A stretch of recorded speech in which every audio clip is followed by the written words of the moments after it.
Bedtime with Mrs. Honeybee.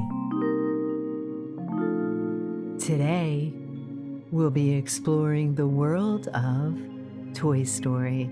Now let's all be polite and give nice, big Andy's room welcome. All you have to do is close your eyes, get cozy, and listen to the sound of my voice. Mrs. Honeybee will be your guide. Let's begin. Imagine you are in the fantastic world of Toy Story, in Andy's room that is painted bright blue. You are laying down, tucked into a big, warm bed, with the fluffy, dark blue colors pulled all the way up to your chin. Only your face can feel the gentle, cool air blowing in from the window that is on your left. You are breathing calmly, curiously looking around this new, welcoming place. You feel at ease tucked in, but you're not tired yet. Looking around the room more, you see wooden bookshelves that hold book after book after book. The covers are all different colors, bright green, then white, then brown. Next to the bookshelf is a small yellow chest that opens from the top. You hear rustling and mumbling coming from inside the chest, as if something in there is moving about, but you cannot quite understand what's making that sound. What's in there? It sounds like someone is talking, but the small yellow chest is too small for people. What could it be? You are being so quiet, tucked into the warm bed, that the sound seems to fill up the room. All you can hear is the mysterious rustling and the sounds of your own calm breathing in and out, in and out. The soft blankets that are covering your body are laying gently over you, rising and falling with your calm breathing. The rustling and murmuring sounds continue. Your head is so comfortable, laying perfectly supported on the soft pillow, but you decide to sit up because you have to know what's in that small yellow chest. You are sitting up in your comfortable bed. Your shoulders and arms can now feel the gentle, cool air blowing in from the window on your left. There's a nightstand to your right with a light blue lamp on it. You can see a switch that will turn on the lamp. As you reach for the switch to turn on the lamp, all of a sudden, you notice movement from the small yellow chest. You quickly look back at it from the lamp. What was that? It appears to be still, unmoved. You look back at the lamp and turn on the light. The bright light fills up the room. Now you can see everything inside the room. Next to the small yellow chest, there's a television with 2 video game controllers laying out in front of it. The cords are tangled. Just then, you notice another movement from the small yellow chest. Out of the corner of your eye, you quickly zoom your attention to it. Again, it is still, appearing to be unmoved. The rustling and murmuring starts and stops, starts and stops. You are curious about this chest, so you decide to go over to it and investigate. With one scoop, you throw the layered soft blankets that were covering you so warmly off your body. Rotate to hang your legs dangling off the side of the bed. You sit there for a second, feeling your legs dangle. You didn't realize how high up the bed was.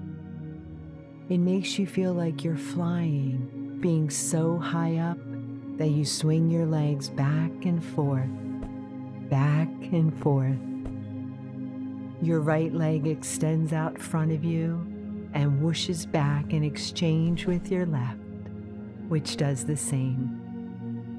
You feel a big smile come across your face because you know that this room is full of fun. With that feeling, you continue on to investigate the small yellow chest for yourself. You're standing up tall now, walking the few short steps along a creaking wooden floor. With each step, you feel the cold wooden floor beneath your socked feet. You are wearing your favorite socks, and they feel so comfy. You have worn these socks so much that the toe area is all stretched out, and they puff out well beyond your toes. You wiggle your toes in your socks as you make your way to the small yellow chest, creaking the wooden floorboards the whole way. Once you get to this mysterious, fascinating chest, you take a big breath in. Before you investigate, you breathe in big, as if breathing the air all the way from your puffy sock toes to your hair that is gently moved by the breeze from the window. Then you breathe out big, ready to investigate. You reach out your hand to touch it. It's made of wood, painted sunny yellow. There's a small gold-colored latch that you can pick up and let fall back into place to secure the chest. You pick up the latch and open the chest. You're so excited to see this small yellow chest is a toy chest. It's full of all sorts of toys. There's Ham, a pink piggy bank.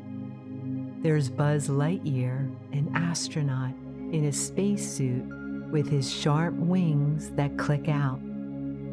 There's Woody in his cowboy outfit, complete with his brown hat and boots. There's Slinky, whose coils are stretched out, laying over the other toys, but he has a sweet puppy face and a tail that looks like it can wag. There's Mr. Potato Head, too. It looks like Mr. Potato Head has both eyes stuck into place, but his mouthpiece isn't stuck in. You reach your other hand into the toy chest to grab his mouthpiece, which are two red lips that you can stick below his nose and mustache. The chest is opened all the way, the top resting into a relaxed, open position. You can grab Mr. Potato Head and give him his mouth back, so you do. Were all the toys rustling and murmuring in there? Was that the sound you heard? You think so, and are so excited to see the toys come to life for yourself. You quickly run back to the warm bed, switch off the lights, and cover yourself with the layered blankets. If you pretend to be asleep, the toys will come to life. You close your eyes tight, tucked into the warm bed again, the blankets pulled up all the way to your chin, so only your face can feel the gentle, cool air from the window. Your eyelids are closed tight, the room is still, and sure enough, you hear a sound coming from the yellow chest. The toys came back to life and are peeking out of the toy chest to make sure you are asleep. You stay very still, calm, breathing steadily, in through your nose and out through your mouth. You even pretend to snore a little so they think you're fast asleep. With just a little peek, opening your right eye just the tiniest little sliver, you can see Buzz Lightyear's eyes behind his space helmet, peeking out from the yellow toy chest that's cracked open just slightly. You close your eye all the way again because you want them to come out. You keep breathing steadily in through your nose and out through your mouth. You snore a little louder and breathe a little deeper. That did just the trick. The yellow toy chest flings all the way open, and all the toys make their way out of the chest and fill the floor with activity. You cannot believe it. This is incredible.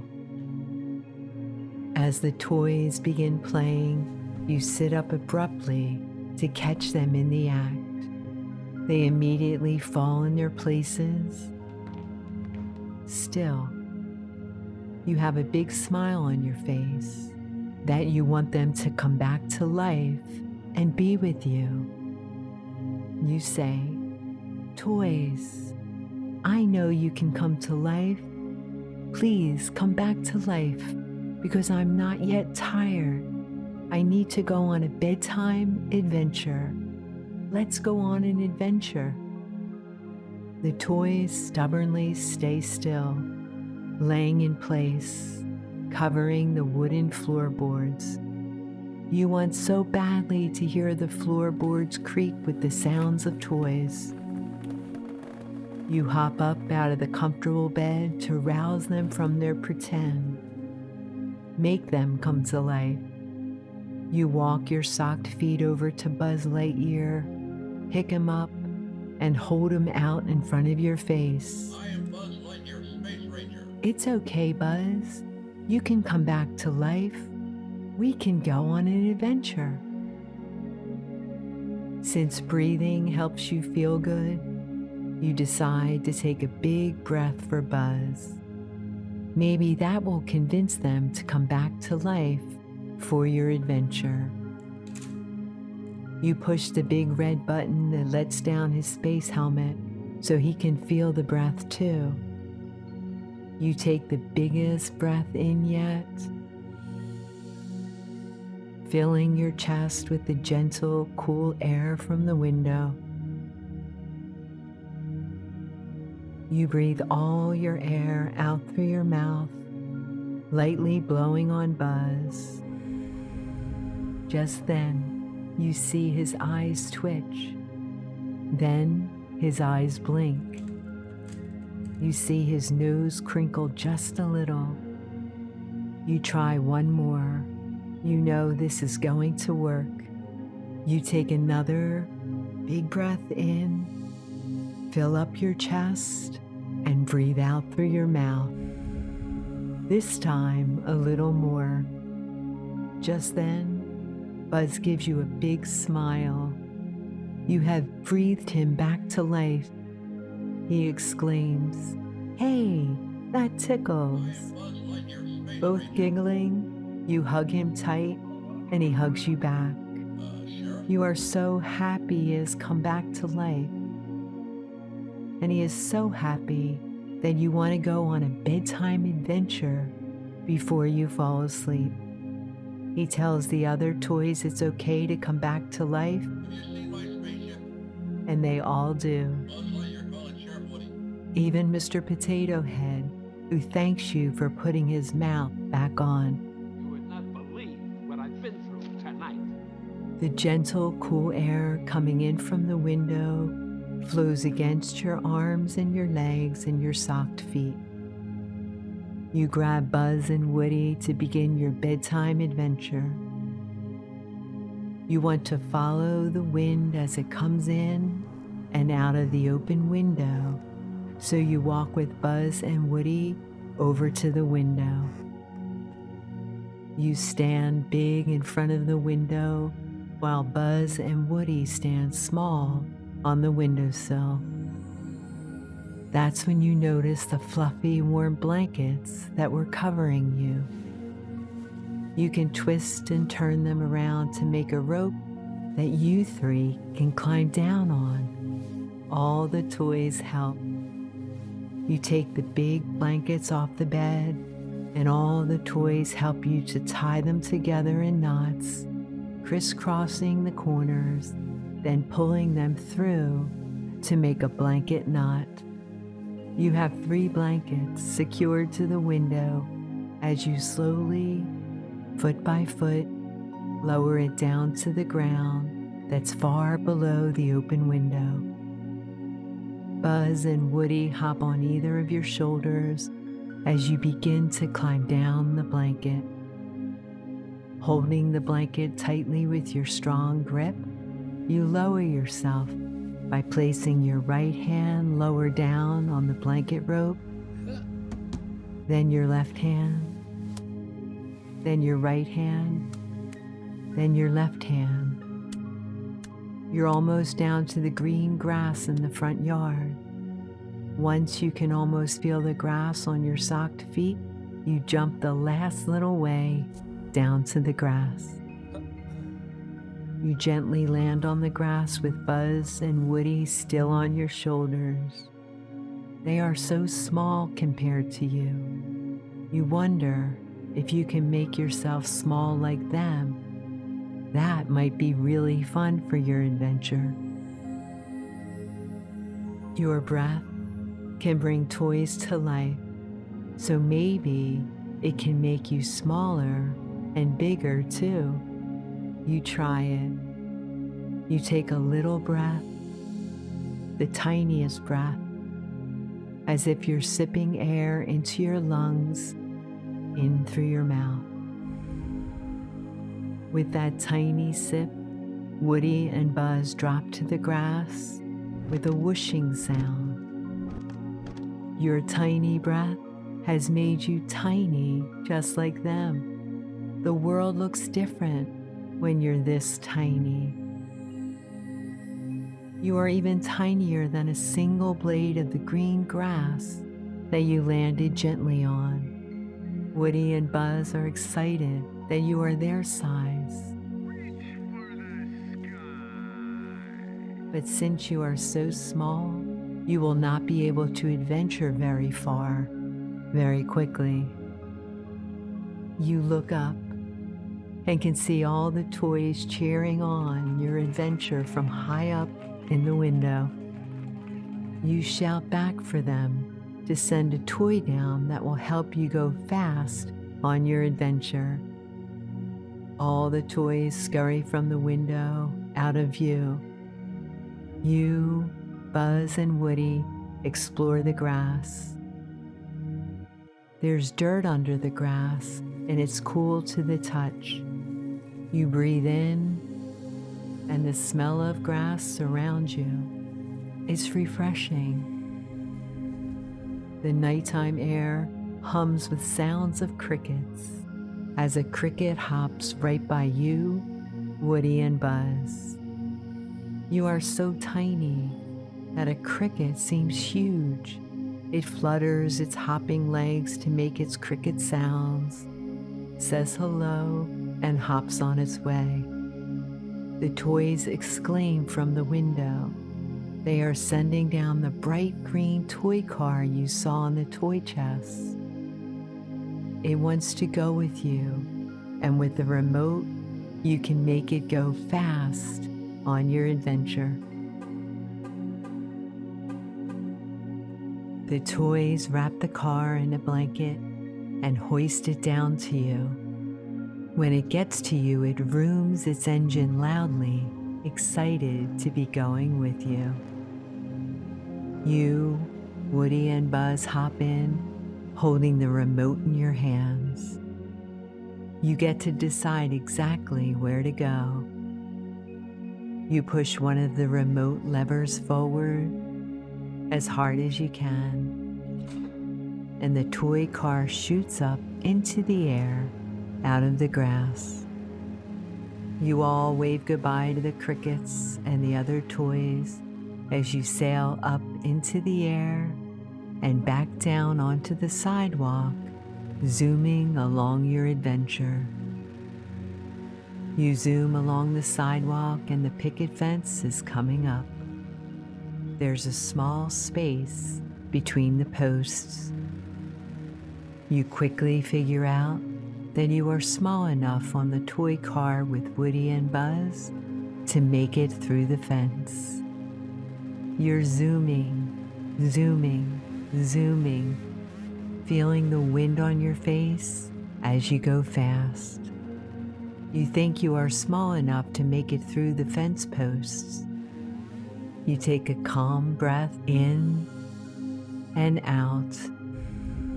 You are confident you're going to make it through the fence posts without getting stuck. You push the lever even more forward, and the toy car catches air, flying up. You just make it through the fence posts. You did it. You're now out on the sidewalk, zooming away from Andy's house, feeling the excitement of adventure. Your heart is beating. You are happy to be here with Woody and Buzz. You all laugh and joke around like best friends as you sail down the quiet neighborhood street on this cool, calm evening. All the houses are quiet, still, and darkened, as if they are sleeping, while all their people and pets are sleeping inside. Seeing how calm and quiet the houses are relaxes you, so you slow down the toy car. You, Woody, and Buzz slowly quiet down and just enjoy the breeze on your faces as you slowly drive around this quiet neighborhood, appreciating how good it feels to have these two friends who enjoy adventuring with you. You are getting sleepier now. It's so relaxing to peacefully drive through the neighborhood. You can see the moon now. It is shining big and bright. Woody is in the back seat of the toy car. He's sitting upright, but you notice that his head nods forward every so often because he's falling asleep. Woody and Buzz are getting sleepy too. You decide to turn the bright green toy car around, yawning as you twist the lever all the way to one side to turn slowly around. The toy car begins to putter, making a tinkering sound that it wasn't before. Is the car getting sleepy too? Turned around, you head back home so you can tuck sleepy Woody and sleepy Buzz back into the small yellow toy chest for some rest. As you drive back, still tiny small, you again notice the moon shining bright above you in the evening sky. You breathe the evening air all the way from the moon in through your nose and back out through your mouth. You notice the car slowing down, slowing, slowing, slowing. You try pushing the lever forward, forward with all of your might, but it won't go anymore. The car is too sleepy and has run out of battery. Woody and Buzz jolt awake when they realize the car isn't moving anymore. How are you going to get back to tuck Woody and Buzz in for sleep? You look at the bright, softly shining moon again. Its beams seem to shine down in a path that is lit up from the moon down to the sleepy neighborhood where you are. You follow the moonbeam all the way down, tracing its softly shining light with your sleepy eyes. You follow it down from the sky, all the way to a big leafy tree that is swaying in the cool, gentle breeze. The softly shining moonlight allows you to see the leaves as the air breezes through them when they move back and forth, back and forth. You can see the branches behind them that are holding up the leaves. You notice something stuck in the tree. What is that? You, Woody and Buzz hop out of the car, push it closer to the big tree. Once you get under the big, tall tree, you can look up to its branches. There's a neon pink kite stuck in the tree. That is just the thing you need to get you and your toy friends home. You all walk up to the base of the tree through the blades of grass that are even bigger than you since you are still tiny. You reach out your hands to feel the barky brown tree trunk. You are standing up tiny on a root that comes up out of the dirt. You are going to need to be bigger to climb the tree. You remember how powerful your breath is and decide to breathe your biggest breath yet, to grow yourself gigantic like the big, tall tree.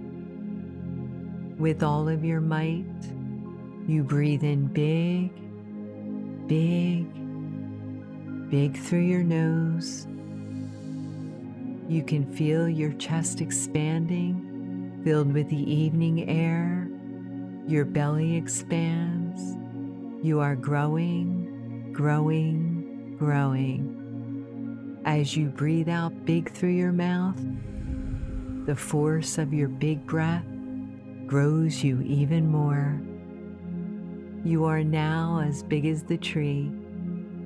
You have to duck your head down to avoid hitting your head on the branches. Moving your gigantic hand toward the now tiny, bright pink kite, you grab it gently between just 2 fingers. You pluck it effortlessly from the dense branches that held it stuck. You look around the neighborhood with the point of view of the tree. It's somehow even more relaxing to be a big, tall tree. You can see everything it can. The moon looks closer. All the houses that line the street look smaller. You can see several streets over. Everything is darkened, calm, and sleepy. You let out a big, gigantic yawn in your gigantic state. You remember you, Woody, and Buzz are so sleepy. Let's head back home. You need to be tiny again, so you take in a little, teeny tiny sip of air, and with a whoosh, you zip down to your teeny tiny size. The blade of grass seems big again, as does the kite you are now holding on to. with all of your tiny might. It's so big now that you lose your grip a little bit when the breeze picks up. There's a long, thin white string that you can hold on to. Together, you, Woody and Buzz, hold on to the thin white kite string and yank it over to the car with all of your might. The breeze is picking up a little more, so you all lean forward, struggling against the cool evening air with your kite in tow. You all march in sync. Right foot bursts forward with all the energy you have. Left foot bursts forward with all the energy you have. Right foot, left foot, right foot, left foot. You finally get back to the toy car, who has been snoozing soundly this whole time. You wrap it securely in the kite string, just like you do for Buzz, Woody, and yourself. Holding on tight to the string, you help the breeze blow the kite back home. Focusing on the bright pink kite that glows in the moonlight, you take a deep breath in through your nose and breathe all the air out through your mouth into the kite. Your powerful breath sends the kite and you and all of your friends soaring into the night sky. Sailing on the kite string with your toy friends, you let out another big yawn. Now you are ready for bed. You sail back down the street through the sleepy neighborhood, guided by the light of the moon and your own happy heart full of love for your adventure and your toy friends. You float gently through the nighttime air. House after house trails behind you like the thin, white kite string you are holding on to. You can see Andy's house with all your other toy friends at the windowsill, excited to welcome you back. You take another breath in through your nose, and with your breath out, you direct the kite back toward the window. You sail smoothly through the window, and you are back in the relaxing room where you started your bedtime adventure. You untie yourself and your toy friends from the kite string and put Buzz and Woody gently back into the small yellow toy chest so that they can get some sleep. As you gently shut the toy chest so you don't wake them up, you whisper goodnight to all the toys. You walk your socked feet back toward the warm, blanketed bed. Now when you walk, you are so sleepy that your feet are sliding across the floor instead of stepping. You are so sleepy that you cannot even lift your socked feet all the way up. You finally get to the bed and hop in. The floor gives one last creak as if to say goodnight. You nestle yourself comfortably back into bed under the layers of warm, fuzzy blankets.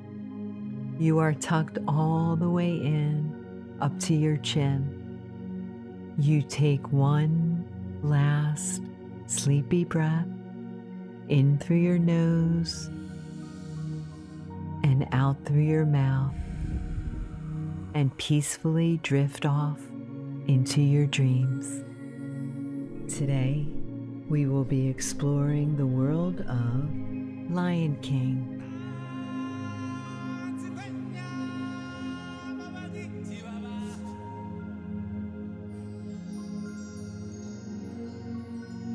All you have to do is close your eyes, get cozy, and listen to the sound of my voice. Mrs. Honeybee will be your guide. Let's begin.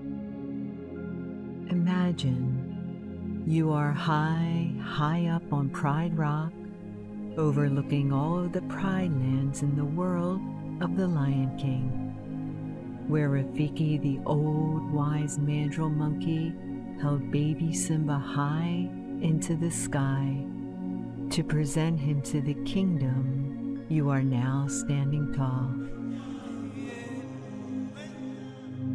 The sun looks wide and yellow over the vast, open savanna. You look up to the yellow sun and close your eyes tight. Even behind your closed eyelids, you can feel the radiating warmth of the powerful sun beaming down on you and all of the Pride Lands. Everything the powerful sun touches is part of the Lion King's kingdom. Feeling the sun's heat on your face, warming your skin, it seems that the powerful sun goes on and on forever. You take a big breath in, as big as the sun. You hold your breath still in your chest. Then you breathe out as big as the sun. You look back down toward the kingdom and open your eyes. Holding your arms out wide to either side, you look to your right, and much to your surprise, the kingdom spreads far beyond your fingertips. You look to your left, and the kingdom spreads far beyond your fingertips in that direction too. With your arms outstretched, you are beginning to understand the vastness, openness, and possibility of this world, and you are overjoyed to be in it, to experience it for yourself. You take another breath in to fill yourself with this possibility, and a breath out, adding yet more warmth to the sunshine. Feeling so peaceful, you spin around in a circle slowly. You spin around again and around again, arms outstretched like a bird. You bring yourself back to stillness, looking over the kingdom. From the distance, you can see a figure flying towards you. This bird figure is just an outline, flying towards you with the sun behind it. Its wings span smaller than your outstretched arms, but they are flapping up and down, up and down. What kind of bird is that? It's Zazu, the trusted guardian of the young lions. Sire! He lands himself gracefully on your shoulder. Yes, sire. 10 flamingos are taking a stand, and 2 giraffe were caught necking. The buzz from the bees. Without acknowledging him right away, you both quietly continue looking out over the kingdom. Zazu has a peaceful presence, and you are happy he is here with you. After a little while, you turn your head to look up at him and say hi. He responds, "Hello, my friend. We are so happy you're here. Are you enjoying the view? It's astonishing, isn't it?" You think it is. So you tell him how peaceful it has been up on Pride Rock with the sun. He points his wings straight out in front of you both, asking you to look in that direction. Way off in the distance, you start to see movement. Then dust kicking up from the dry savanna floor. Then swirls of wind carry the dust up through the sparse trees that dot the landscape. This type of movement starts happening from each direction that you look. You look to the right, and there, too, all of this movement, dust, whirling wind. You look to the left, there, too. The kingdom seems to have awoken from a calm, quiet slumber. Come on. Now everyone is up and wants to come see you on Pride Rock. Looking in one direction, toward the canyon, with steep, vertical dirt walls, you can see antelopes beginning their stampede through the gorge. Looking in the other direction, you can see gigantic elephants walking each of their giant elephant feet flatly, one by one, appearing from behind the dust clouds. Looking straight ahead, farther off into the distance, you can see a small group of hyenas who are huddled around laughing and rearing up their front paws like wild horses. There's so much commotion all of a sudden, and you are excited by all there is to see.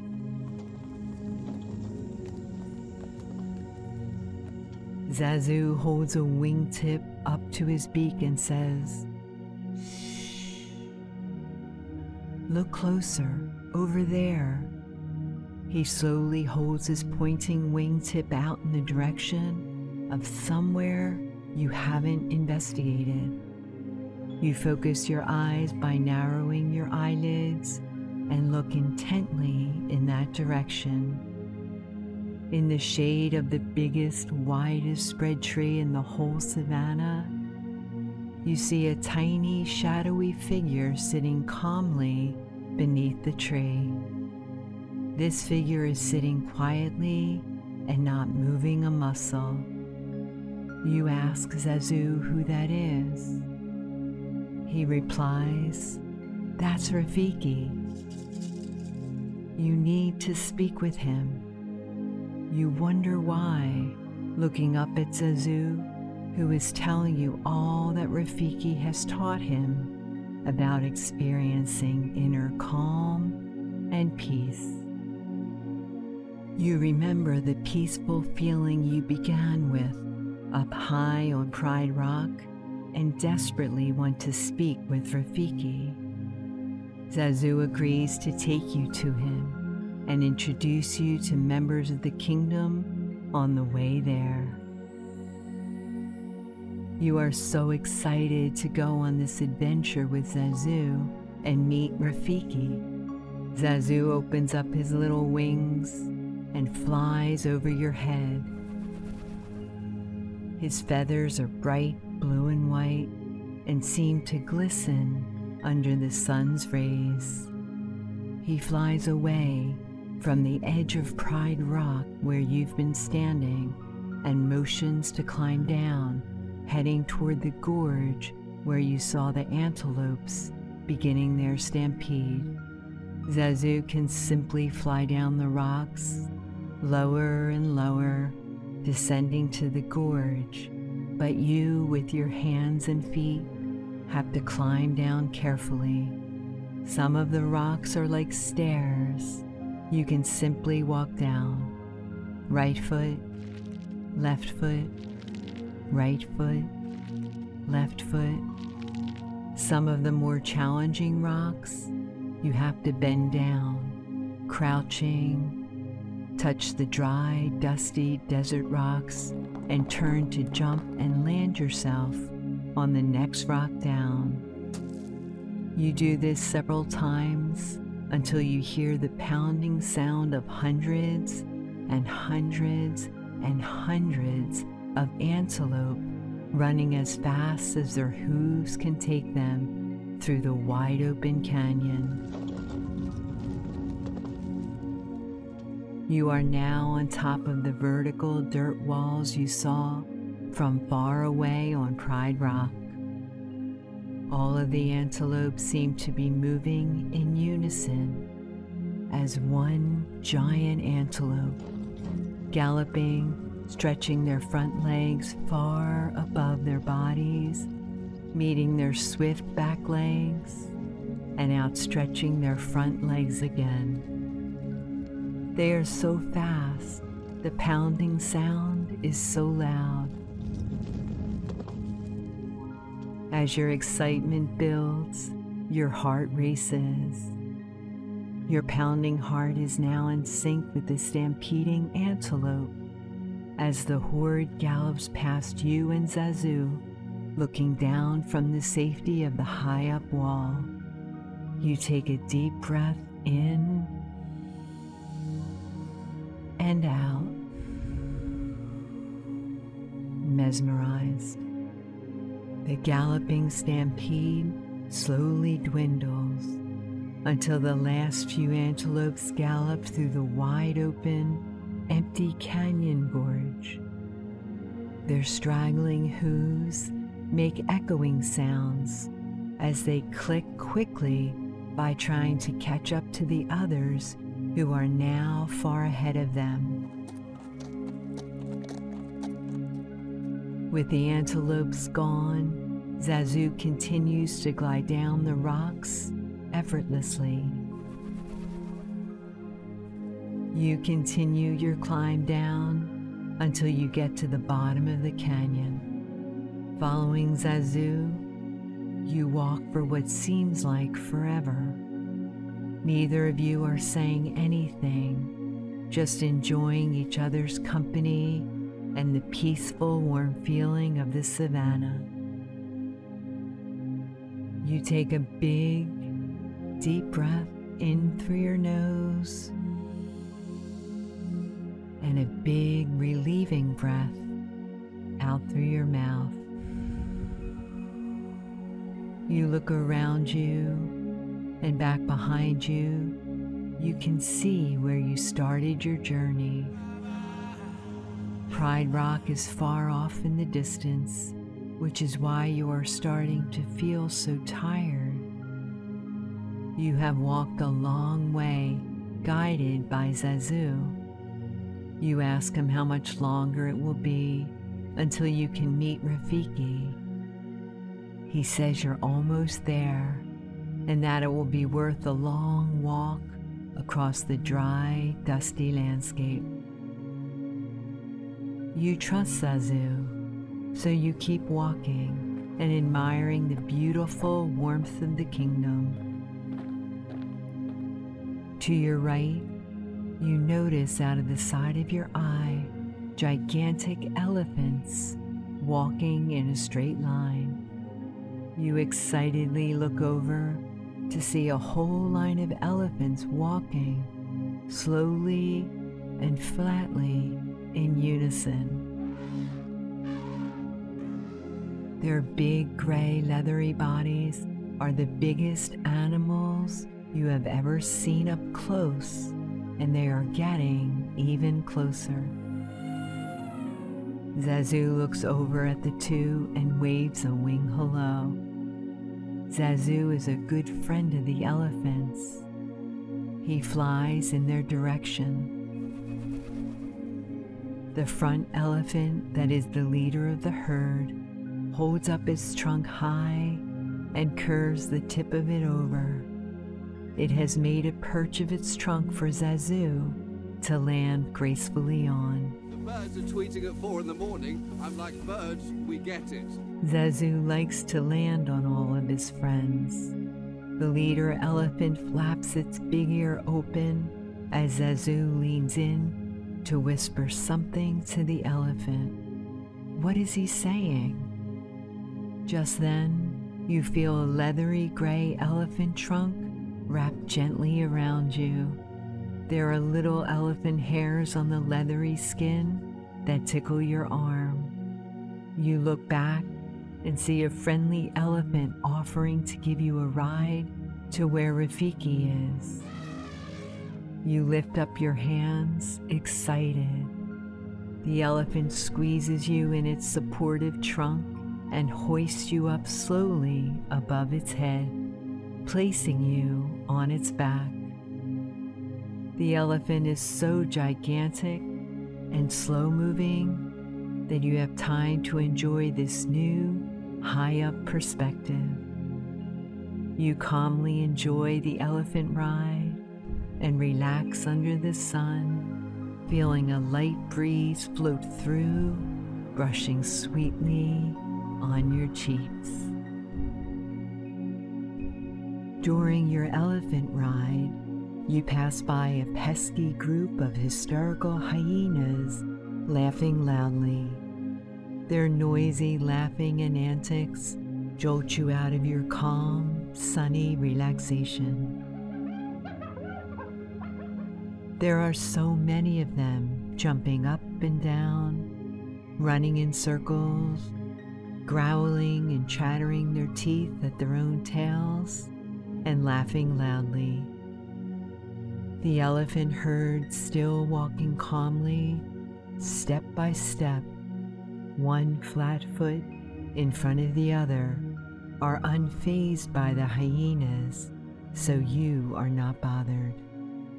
High up on the elephant, protected by its height and steadiness, nothing can disturb you or the peaceful feeling you are experiencing. The elephants slowly leave the hyenas in the distance behind them, and the quiet calm fills the world again. You see the big leathery trunk coming back up for you again, and know the ride is over. You must be where Rafiki is. You raise your arms high in the sky so the elephant can wrap its supportive trunk around your waist and slowly lower you back down to the solid, dusty land. You land both feet on the cracked earth and adjust to standing after such a long elephant ride. With both feet planted on the ground, you look just ahead and see the same figure sitting quietly beneath an expansive tree with long, gnarling branches extending on and on in opposite directions.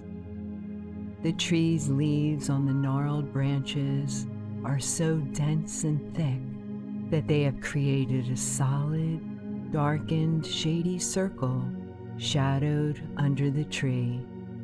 The land and area under the protective tree cannot see the powerful rays of the sun. You begin to walk slowly toward the tree and its shade, anxious to feel the coolness on your skin that is now glistening from the heat of the sun during your long journey. You finally found Rafiki, who is still sitting under his tree in the same spot you saw him long ago from Pride Rock. You move into the shadowy shade and the coolness is crisp against your skin. The intense shade almost feels like nighttime under this tree, so you take a quick look out over the savannah, and sure enough, it is still daytime. The sun is still blazing, but you are protected from it under this tree. You feel safe here. A calm coolness washes over you as you approach Rafiki. He is sitting high up on the root of the enormous, protective tree.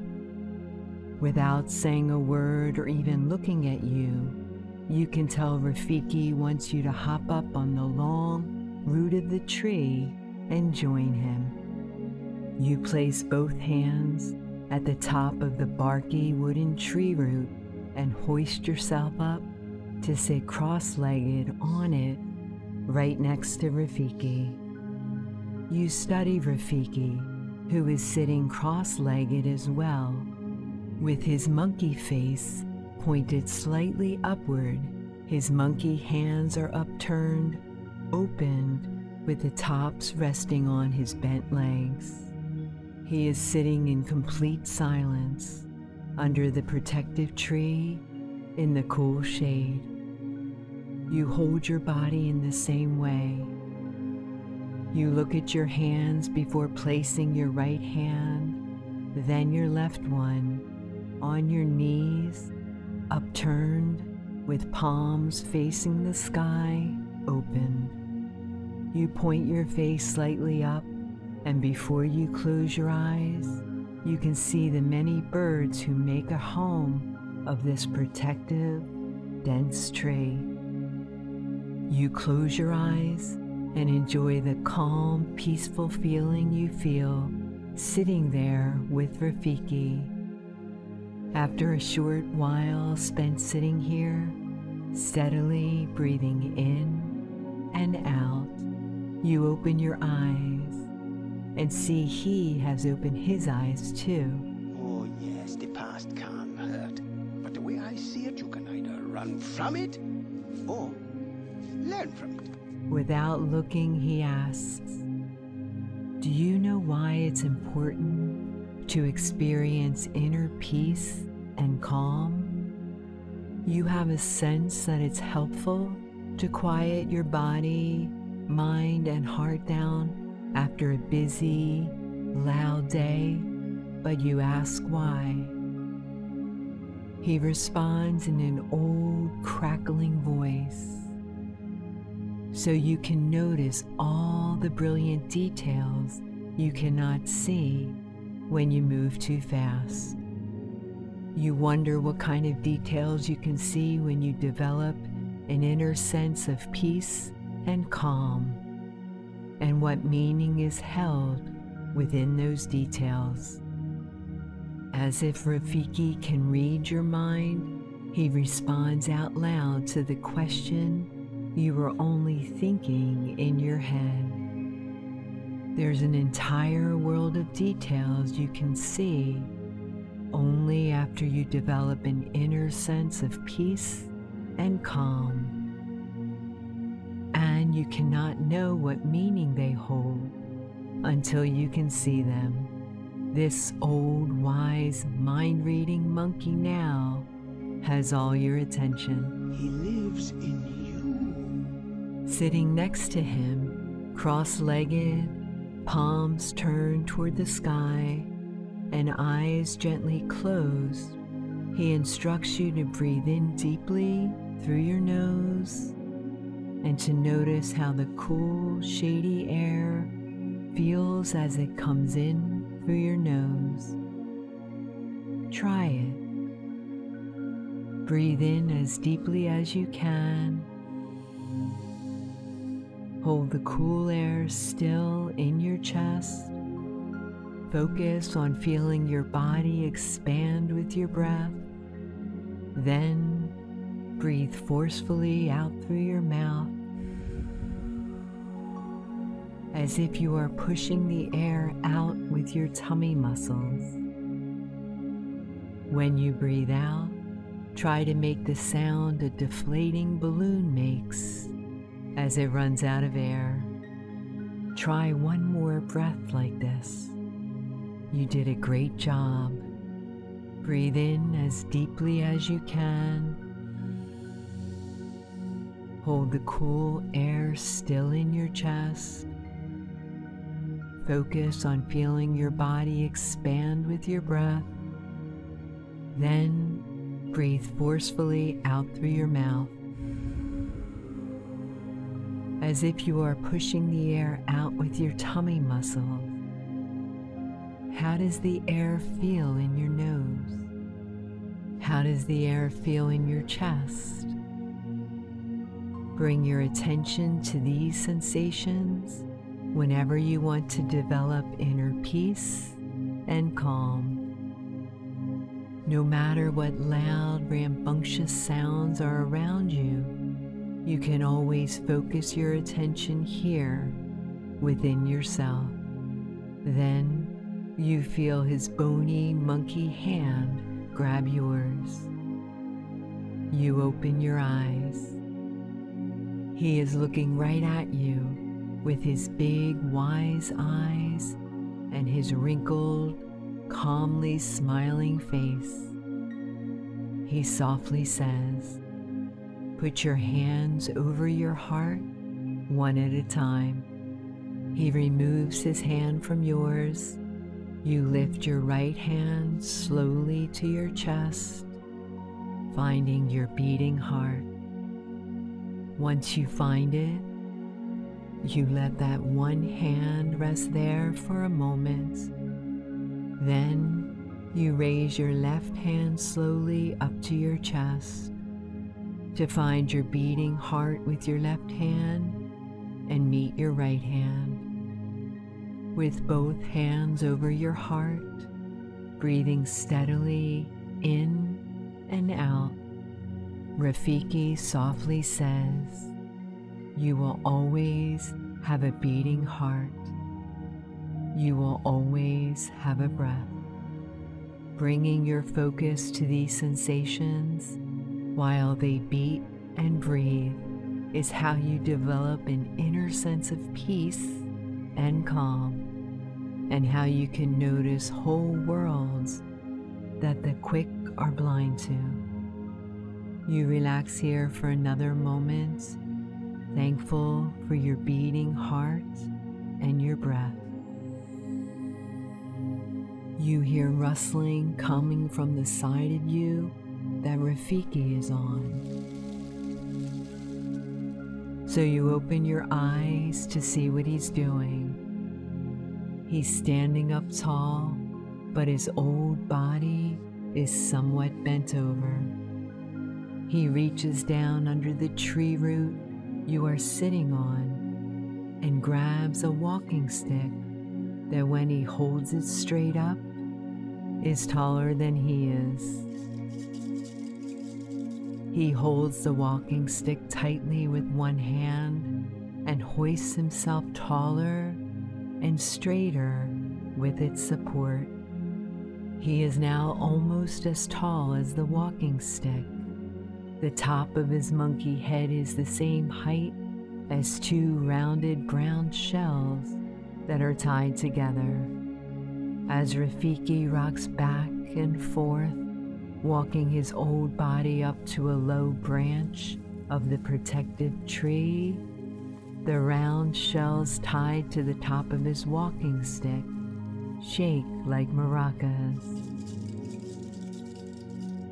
He shakes his way to the lowest hanging branch of the tree, reaches up his walking stick, and bangs it loudly against the branch with all the might he can muster. Two round, hard fruits fall from the branch onto the floor. He bends down to pick them up and shakes his way back to you. You are excited to see what these are. He holds one out for you. It's small, light brown, with stringy fuzz hanging off it like a coconut. You extend one hand to grab it from him. Once you do, he focuses on cracking his open. He grips it tightly, and with all his monkey might, pushes his thumbs into the fruit and softly cracks it open in two halves. You do the same. You grab the hard fruit between your hands, small and round, push your thumbs deeply into it, gripping it with all your strength, and break it open in two halves, just like Rafiki. You inspect the two rounded, hollowed out halves. There's a layer of reddish brown fine powder piled up in both halves, one in each of your hands. You slide off the large tree root and follow Rafiki over to the tree trunk that is wider than both of you standing next to each other. He sets one of the halves gently down on the ground, careful not to spill the fine, dusty powder inside.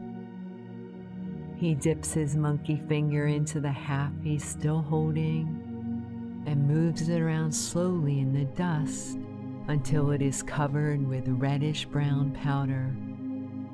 He then looks at you to do as he did.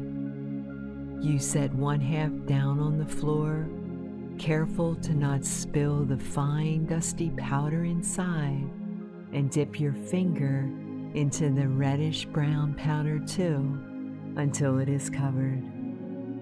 Then he raises his pointed finger up to the trunk of the tree and traces half of a heart in the reddish-brown dust. He looks at you to complete the heart. You raise your pointed finger up to the tree trunk and start your half of the heart where his half ended. You both stand calmly, holding your halves of the fruit, and stare calmly at the heart you made together.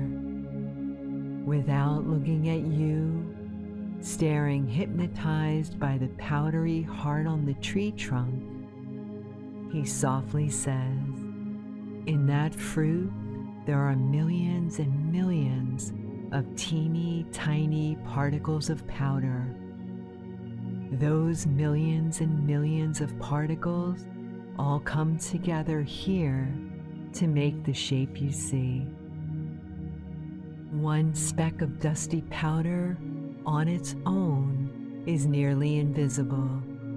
If you aren't carefully looking, you might not see all that goes in to making even a simple shape like this heart. You stare at the heart shape, feeling grateful that Rafiki has helped you develop an inner sense of peace and calm, so you can see all that goes into even a simple shape like that reddish brown heart. You focus on it. Can you see each individual dust particle? Can you count them? You raise your hands to feel your heart beat again as you wonder at the heart shape traced on the tree trunk for a moment longer. Rafiki motions to you to follow him out from under the tree. You spent so long under the tree that when you finally emerged from its shady coolness, the sun was beginning to set over the savannah. It was much cooler now. Rafiki and his rattling walking stick walked three-leggedly just ahead of you, very slowly. You match his pace to maintain this wonderful, joyous, calm feeling you feel in your heart. You focus on your steps, walking one foot in front of the other, left foot, right foot, left foot, right foot. You pick up a little bit of dust with each step, creating a slight breeze on your trail. You look just ahead of Rafiki to see he is leading you to the watering hole. You continue to focus on your footsteps until you reach the waterfront. Left foot, right foot, left foot, right foot. Once you reach the waterfront, he sits down on the marshy shore where the sandy savanna landscape meets the gentle rippling water that moves softly with the evening breeze. As he sits, he splashes a tiny bit of water up. You do the same. The water feels warm. The sun has been beating down on it all day, infusing it with beams of warmth. Little droplets of water splash up as you sit on the shore next to Rafiki. He pats the top of the water with his bony monkey hand, and it ripples outward. He pats it harder, creating waves and bigger ripples that radiate outward further. He slaps the water now, hard, creating the biggest rippling wave yet, and sits back mysteriously, looking at the disturbed water, slowly calming itself back down to smoothness. You bring one hand over to the water top and hold it still just above the water. As it ripples, it touches parts of your hand. Once it becomes smooth again, you place your hand gently in line with the top of the water, feeling it press against your whole palm, smooth and velvety. As you focus on this sensation, Rafiki softly says, "Just like that powder, this watering hole, even the big oceans, are made up of billions and billions of single droplets like this one that splashed up on me." Instead of looking at him, you notice you have a single water droplet warmly sitting on your arm from when you splashed to sit down. You stare at it intently, thinking of the expansive oceans you've seen. Is the entire ocean really made up of billions of tiny droplets like this? Rafiki again answers the question you thought of only in your head, out loud. Yes, really. You look at Rafiki, who is looking at you, and you share a smile. You are now able to see the small details that combine, work together, and synchronize to create the big, wide world. You are both getting sleepy, and the sun has completely given way to the moonrise. You get up out of the water and begin walking back to the heart tree slowly. As you walk together, one foot in front of the other, you sense that Rafiki has one last lesson for you. You are right. Bent over his walking stick, which is walking so slowly now that it's hardly making its shaking maraca sound, he says softly, "Just like the powder in the fruit that made the heart shape, and just like the single droplets that make up the ocean, you are a series of teeny tiny parts that work together to create yourself." Sleepily, you wonder what that means. He continues, "Your body seems like one thing as you go through the day, but it too is really millions of teeny, tiny pieces all working together in unison. Take these last few moments of our journey to thank all of your moving parts that are working hard all the time, every day. Thank your eyes, which have teeny tiny little muscles and cells opening and closing them automatically to protect your vision from the elements. Thank your legs, which have muscles with bones under them and joints under those, and different kinds of cells within those. Everything you are is working together right now. You can always remember this by putting your hands over your beating heart and focusing on your breath. You think about what Rafiki told you as you settle into a bed of soft, fuzzy moss that is laid out for you to sleep on. You lay down and cover yourself with a moss blanket, resting your head on a mossy pillow. You put both your hands over your heart. It's beating slower and slower.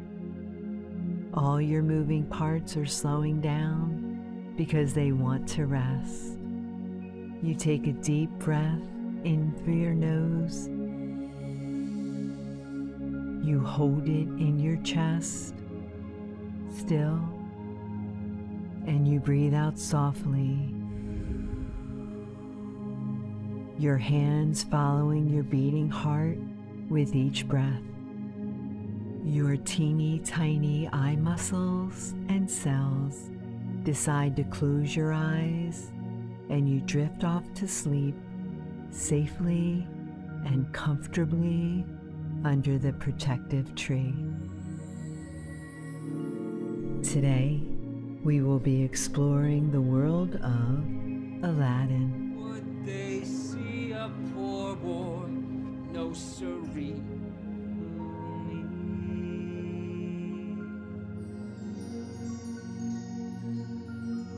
All you have to do is close your eyes, get cozy, and listen to the sound of my voice. Mrs. Honeybee will be your guide. Let's begin.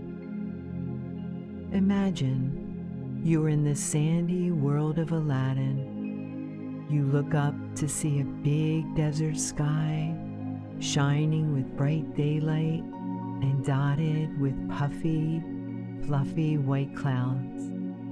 You look down at your feet. You are standing on a mountain of sand. It's soft under you that your feet sink in slightly, and the tops of your feet are gently blanketed by the grains of sand. Bringing your attention back up, you look to one side. As far as you can see is bright, quiet daylight meeting soft, blanketing sand at the horizon. You look to the other side, and there's even more. Take a big breath in as you overlook this new world you are about to explore. Breathe in the bright sunshine through your nose. Hold the air warm in your chest. Breathe out through your mouth, as if you could give more sunshine to this beautiful landscape. Feel the calm of the quiet as a breeze blows the soft sand up into the air. You reach down slowly to feel it with your hand. Reaching your hand out, you scoop up a handful, trying to contain the wandering, floating sand in your hand. Feel the teeny tiny grains of sand filling up your hand as some escapes your grasp through your fingers. Looking at the glassy sand in your hand, the bright sun creates a reflection of light that glimmers. You are holding this glimmering, twinkling light. Take another breath in and out, focusing on the glimmering sand in your hand. The twinkling lights beaming off the millions and millions of grains of sand in your hand remind you of the stars in the nighttime sky. Since you are so relaxed, peaceful, and calm here in this world, why not make it nighttime? With all of your strength, focus your attention on throwing the millions and millions of grains of sand upward, high up into the sky, as if they could dot the expansive desert sky and become millions and millions of twinkling stars. You close your eyes as you throw, and just like that, as you open them again, a softly moonlit evening sky drapes over the world. The sun is setting and the moon is rising. You look down to your empty hand where the glimmering sand just was.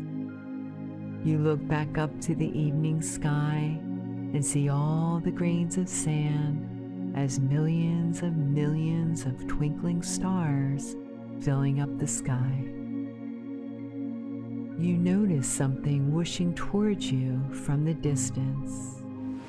You can barely see it in the evening sky. It looks rectangular, and it's flying smoothly and quickly through the air. As it gets closer, you know exactly what it is. It's the magic carpet. You see its 4 tassels, one on each corner, blowing through the wind. Its bright purpley blue almost blends in with the darkened blue evening sky, but its brilliant streaks of gold gleam so brightly that they light the way for the magic carpet to come straight to you. Once it gets to you on top of the sandy mountain, it waves hello with one of its bushy tassels like a hand. You wave back, eager to find out what adventure awaits. With its tassel hand, it motions you to jump on. It's hovering just over the blanket of sand. You excitedly run and jump your way onto the magic carpet and get into a comfortable, relaxed, seated position. The magic carpet says it's important to be calm for your magic carpet ride. So it asks you to take another deep breath in and out with it. Take a deep breath in through your nose. Feel the twinkling evening air fill your chest and the magic carpet rippling gently in the breeze under you. Then breathe out through your mouth. The magic carpet can feel how calm and comfortable you are, so it begins to fly. You sink yourself heavy into the magic carpet that's flying low and slowly, just above the blanket of sand. You feel your body being supported effortlessly on this journey. The sand is moving swiftly under you as you fly with the magic carpet.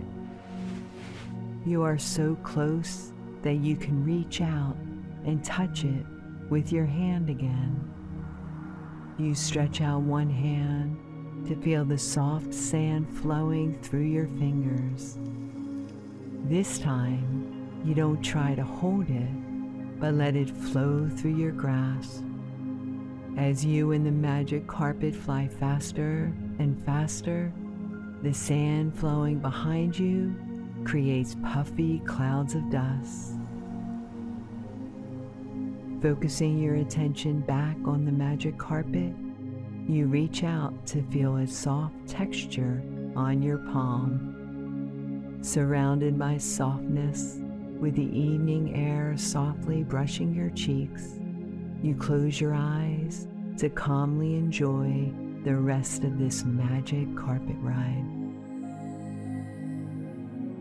The evening air makes a whirling sound as you move smoothly through it. Another sound starts to swell off in the distance, so you open your eyes to try to identify the sound and see where the magic carpet has taken you. The sun is nearly set in the evening sky. The stars you threw up into the air are already twinkling, and you are approaching a busy, bustling, colorful place full of movement and commotion. As you move closer to this place, you identify the sound you hear as the muffled voices of a river of people moving quickly through this space. You feel the magic carpet slow down to a stop. You are hovering over a marketplace where people are buying and selling all kinds of things. The magic carpet delivers you to the reddish-brown clay roof of a building directly overlooking this marketplace. You wiggle your toes and legs awake to hop off the magic carpet and stand on the roof of this dusty clay building. The friendly magic carpet waves its tassel hand goodbye. As you wave goodbye, it wraps itself in a circle motion and poof, disappears. It disappears so quickly that it leaves a dust cloud in its wake. As the dust settles onto the top of the roof at your feet, it reveals a small, shiny, golden lamp. You know that the genie lives in a lamp just like this one, so you excitedly run over to it. It's warm to the touch as you hold it between your hands. With one hand holding its handle, you use your other hand to gently rub it. As you do, the magic lamp starts to jiggle in your hands. You place it carefully on the clay roof as it starts to jiggle more and more. Then, pow! A glowing blue light bursts out of the lid, and the genie appears big and blue before you. Great one who summons me, terrible one who commands me. I stand by my oath, loyalty to wishes 3. He has happy eyes and a pearly white smile. His big arms are crossed across his big chest, and his genie tail curls under him as he floats in the air. Hello, friend. So happy you are here to explore with me. The genie has a special ability that he wants to share with you. He is able to change his shape. He can be gigantic and slow. He can be teeny and fast. He can be round. He can be rectangular. Anything he sets his mind to, he can become. He wants to show you how you can do this too. If I was going to talk to myself, I could have just stayed in the lab. First, he closes his eyes. Then, he lets his body rest in a comfortable position until he is completely still. Once he is still, he lets his thoughts rest too, until his mind is calm and quiet. Then, with a still body and a quiet mind, he focuses his imagination on what he wants to become. With his imagination focused, he breathes in deeply through his nose, holds the air in his chest, and breathes out through his mouth. When he opens his eyes, he magically is whatever he sets his mind to. Standing before you, big and blue, the genie will show you how he can become a teeny, tiny, fluttering butterfly. You watch in amazement as he closes his eyes, stills his body, quiets his mind, and focuses his imagination. The genie then, poof, disappears into a cloud of puffy blue. The big blue genie is completely gone. Where did he go? Just then, fluttering lightly out of the puffy blue cloud, you see a teeny tiny butterfly with brilliant orange wings. You reach out your hand with one finger extended. It lands gently on your finger. You look closely, and the butterfly seems to wink at you with a twinkle in its little butterfly eye. The genie became a teeny, tiny, fluttering butterfly. Lifting up into the air, the butterfly begins to flutter its brilliant orange wings again. As it flies high into the evening air above you. Then, poof, the genie is back, big and blue, wearing his pearly white smile. Holding his hands out like a magician, he says, "Ta-da!" The genie's favorite thing about his special ability is that it shows him different points of view. But what does that mean? Think for a moment how the world might appear if you were looking out of a teeny tiny fluttering butterfly's eyes. Here on the clay roof above a bustling marketplace, the world must seem gigantic and loud to a butterfly.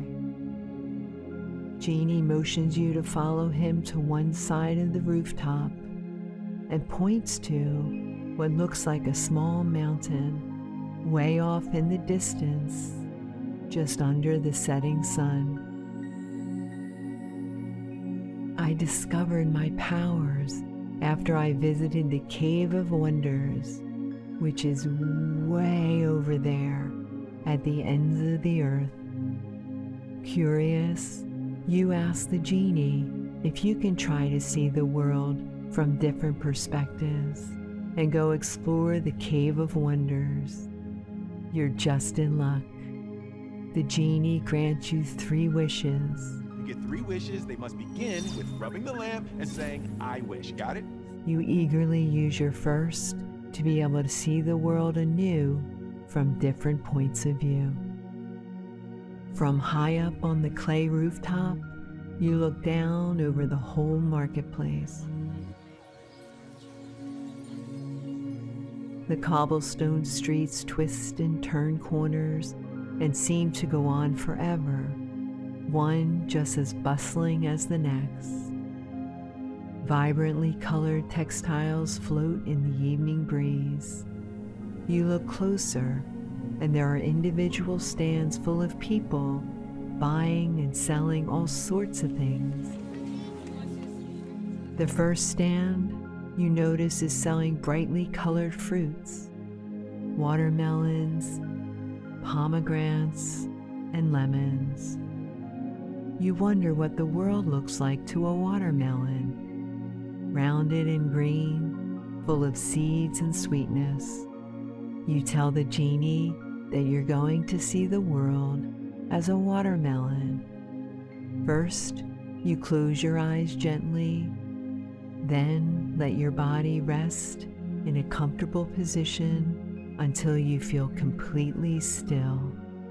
Once you are still, let all your thoughts rest too, until your mind is calm and quiet.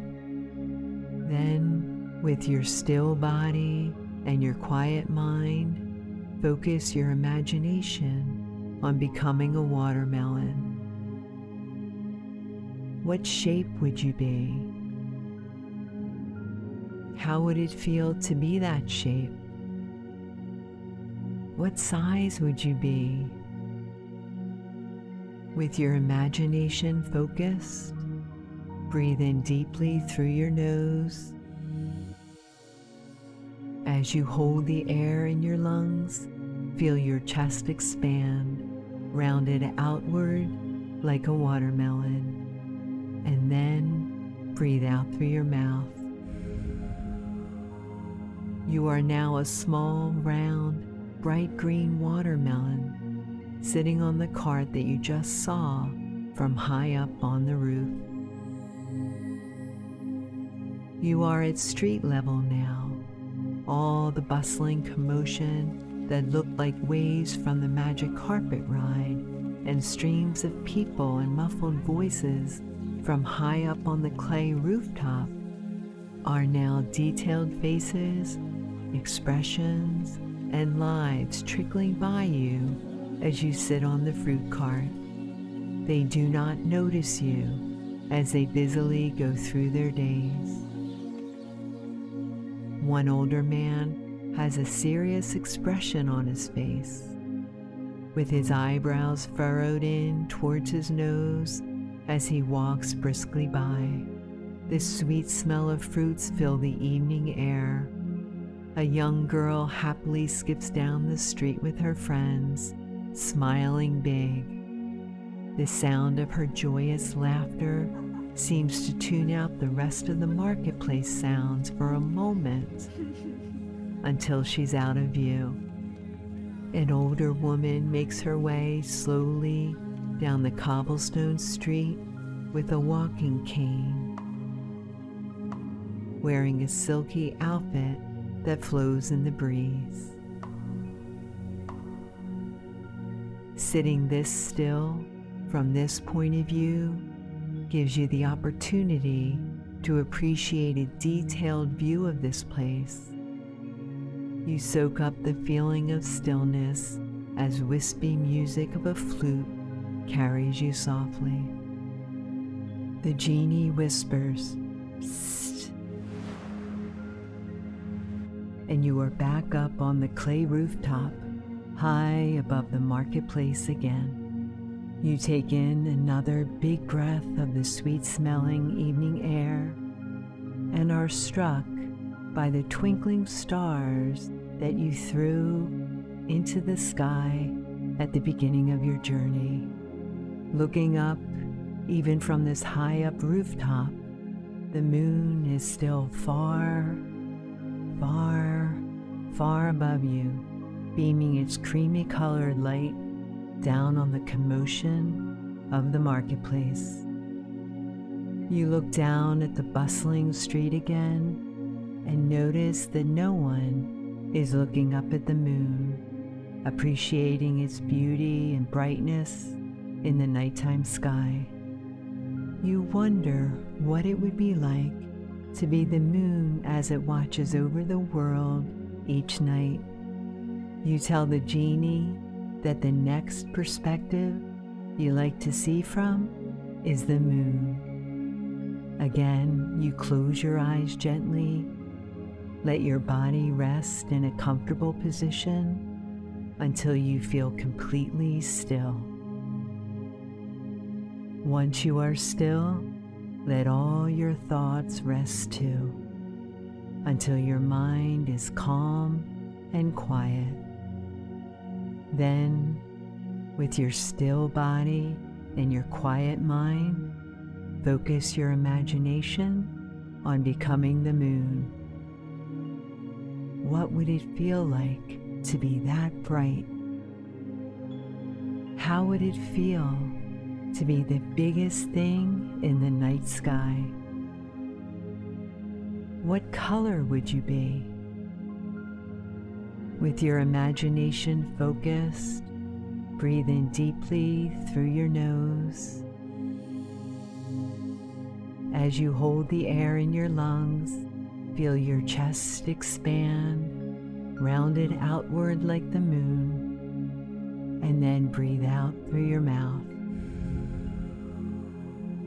You are now the gigantic beaming moon hanging happily in the nighttime sky, lighting up the world for everyone below. Where you could once see individual faces with different expressions, you now cannot focus on one person or one thing. As the moon, you can see everything at once, because everything feels like one from this distance. You just see life on Earth moving slowly as shapes and colors. Life on Earth looks peaceful and calm from this distance, as it exists under blankets of clouds and stars. You look your moon eyes all the way to one side, then to the other. There's only twinkling stars flashing, as if turning on and off in the space around you. As the moon, when you breathe in big through your moon nose, you pull the entire ocean toward you. Breathe in big now, as if you are pulling the entire ocean toward you. Hold the air in your chest, steadying the world below. When the moon breathes out, it rolls the ocean waves back towards the shore. Breathe out a bit, giving the people on Earth their crashing waves back.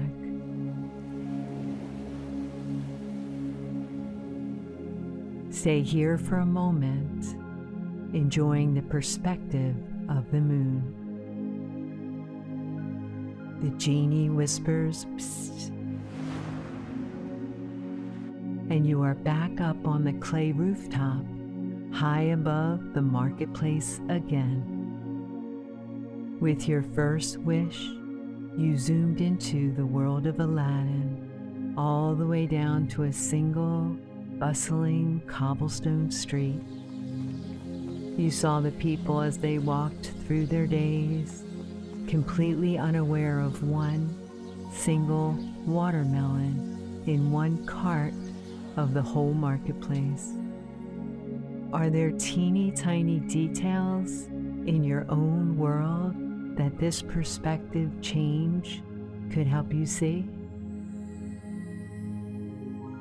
Leaving the sweet-smelling, fruit-filled evening air for a high-up view, you then zoomed all the way out.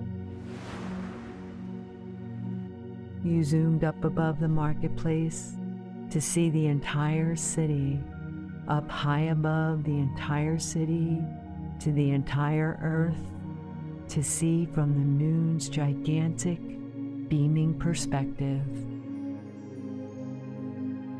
Now, for your next wish, you remind the genie that you want to explore the Cave of Wonders, where he discovered his powers. You look out into the distance toward the Cave of Wonders that looks like a mountain from this point of view.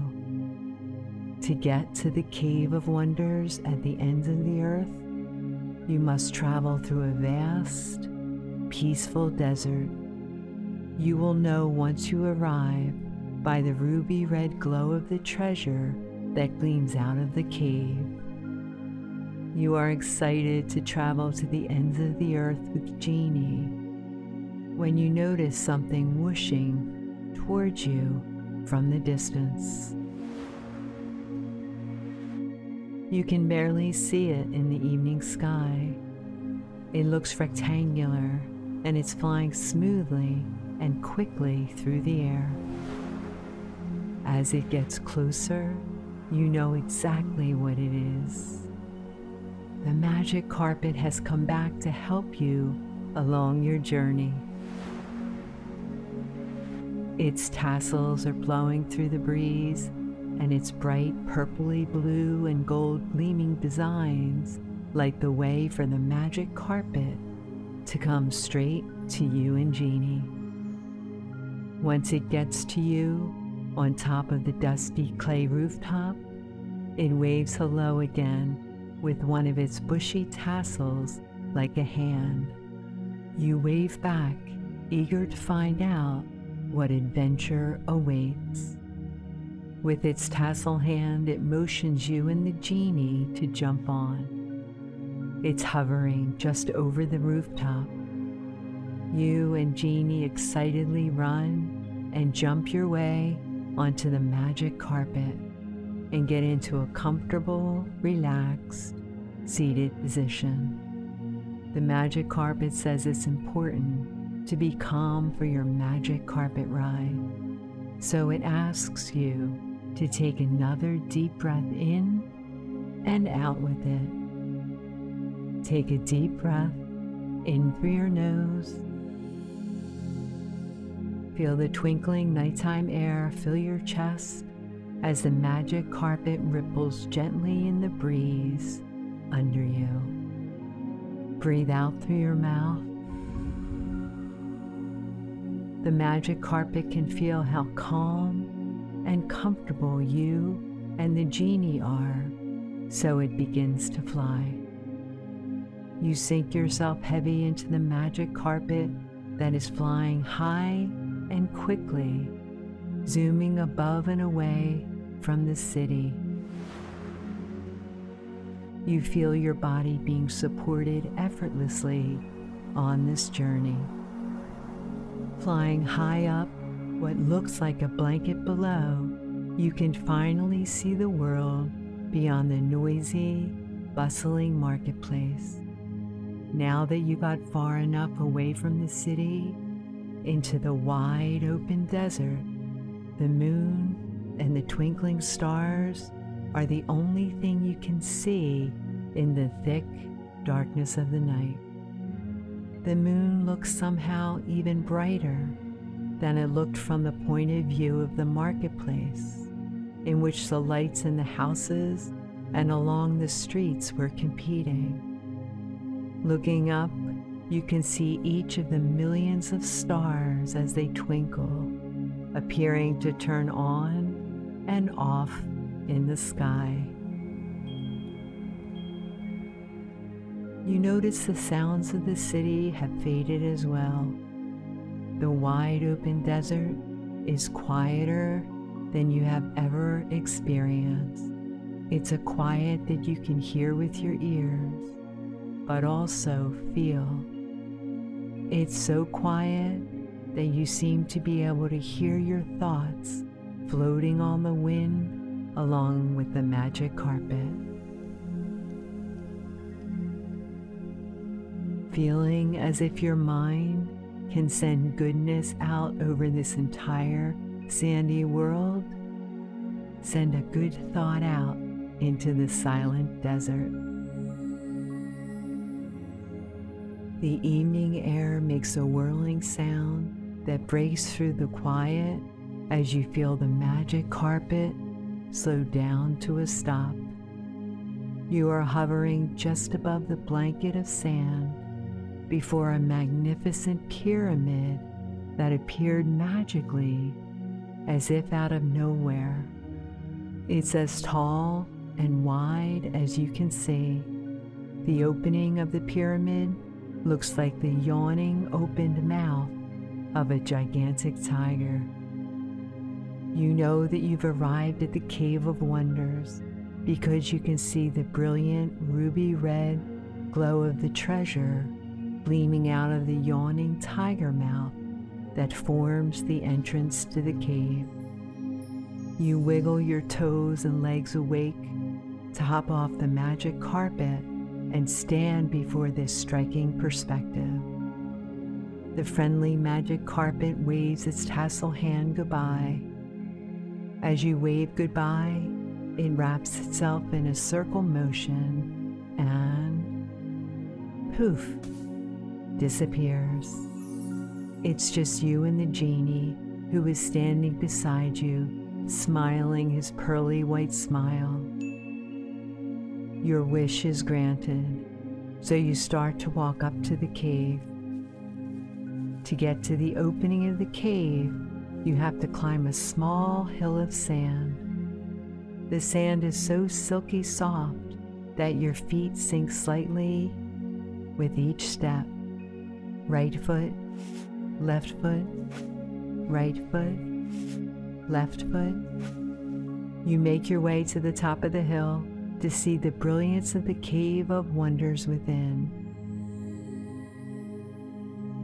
Once you get to the top of the sandy hill, you realize you are standing at the top of a giant, sloping slide that will take you all the way down to the gleaming treasure.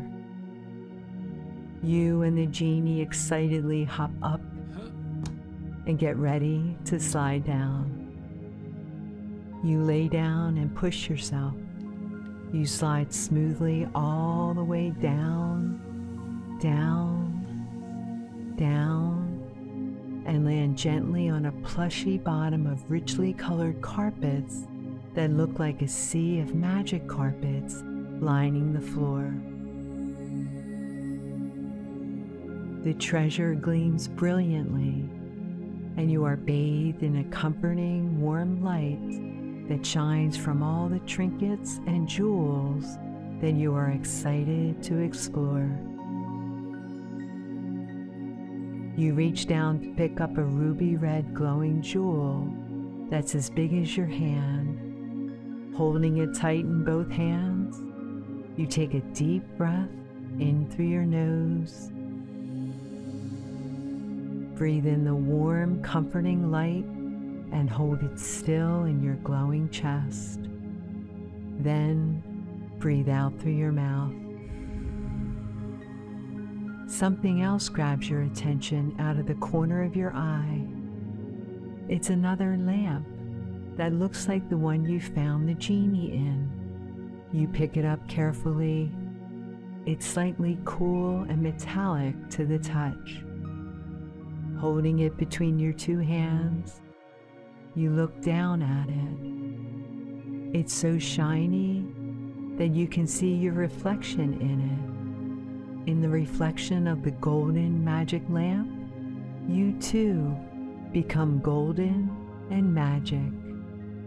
This is another perspective you have that you could only discover in the Cave of Wonders. A new perspective of yourself as you are in this brilliant reflection. The genie whispers, "Psst," and you look to your side to see him standing sleepily beside you. You ask him about your final wish. The genie starts walking toward the soft sea of magic carpets. You are sleepy from your journey through all the different perspectives, but you walk to keep up with him. Before he gets to the soft sea of magic carpets, he turns to you, big and blue, with his happy, sleepy eyes and a pearly white smile. His big arms are crossed across his big chest, and his genie tail curls under him as he floats in the air. He tells you that you get to carry your final wish with you always, in your heart. This wish is a power that the genie showed you, but that you have always had and will always have, the power of your imagination.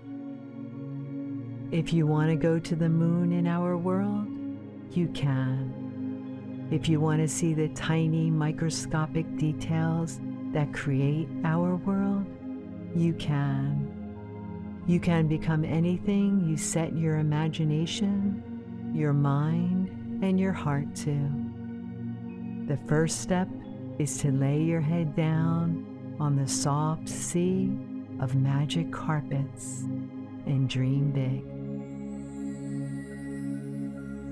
Always remember, Mrs. Honeybee believes in you. You are special and you are loved. I can't wait to see you again.